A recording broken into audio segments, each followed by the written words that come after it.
Hello everyone. In this course for EPFO, we will be discussing the various components and the course structure that is needed and that will be required from you in the exam. Okay. The marking scheme in the EPFO is such that there is a 300 marks recruitment test and a 100 marks interview or a personality test. On the collective marks, on the basis of 400 marks, you will be recruited for the exam. Alright. So while this is a competitive exam, there is also a minimum qualifying criteria that for general category, you will have to have at least 50 marks. For OBC, you need 45 marks. And for SC, ST and physically handicapped persons, you need at least 40 marks. Okay. The exam syllabus has two parts, part A and part B. This is for the EO AO exam only. First is the general English, which is to evaluate candidates' understanding of English language and workmanlike use of words. Therefore, in the industrial standards, language employed has to be understood.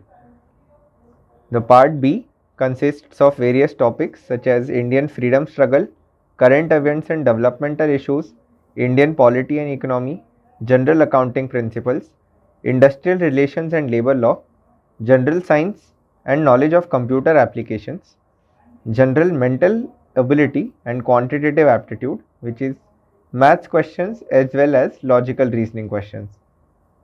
And the last is social security. Okay. These are some of the new areas, labor law, social security, which are not ordinarily covered in the UPSC civil services or the state public services exams. This general accounting principles, industrial relations and labor law and social security, these are what are not ordinarily covered. Okay. This is what the exam structure is going to look like. It will be a 2-hour duration exam with 120 questions. Okay. Therefore, you will only get 1 minute per question. All questions carry equal marks. The test will be objective type, multiple choice questions, MCQ based. The medium of test will be both Hindi and English. There will be penalty for wrong answers of 1/3 of the marks assigned to that question. If no answer is marked, there will be no penalty for the question.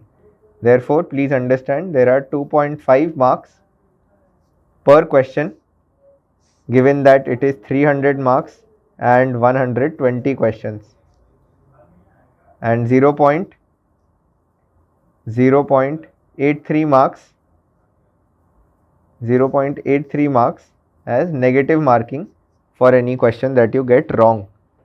Understood? So the strategy for the exam will ultimately require good English,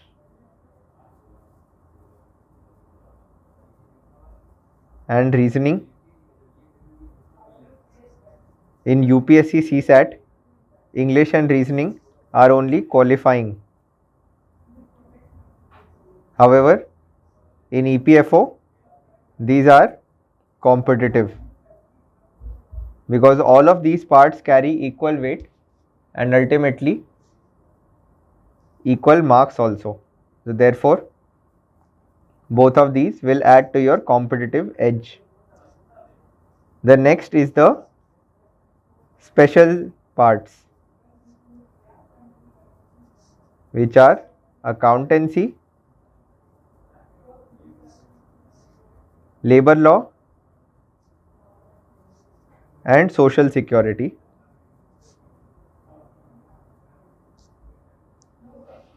There is no specific demarcation of how many questions will come from each set. However, about 10 to 15 come from each set. normally around 40 to 50 questions. Okay. So 40 to 50 questions, which is almost 1/3 of the entire paper, will be from these portions. And if you are unable to get a good score in these portions, you will lose a competitive edge. Please understand that the rest of the syllabus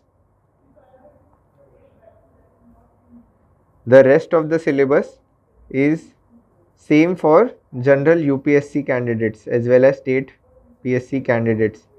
Therefore, it is very difficult to compete on those metrics. So these are the points that you will have to bear in mind when you think about it. The salaries and perks for EPFO as well as APFC officers are very good, as well as the work profile is also very encouraging, and therefore this exam has also seen a very high demand. I wish you all the best. Thank you.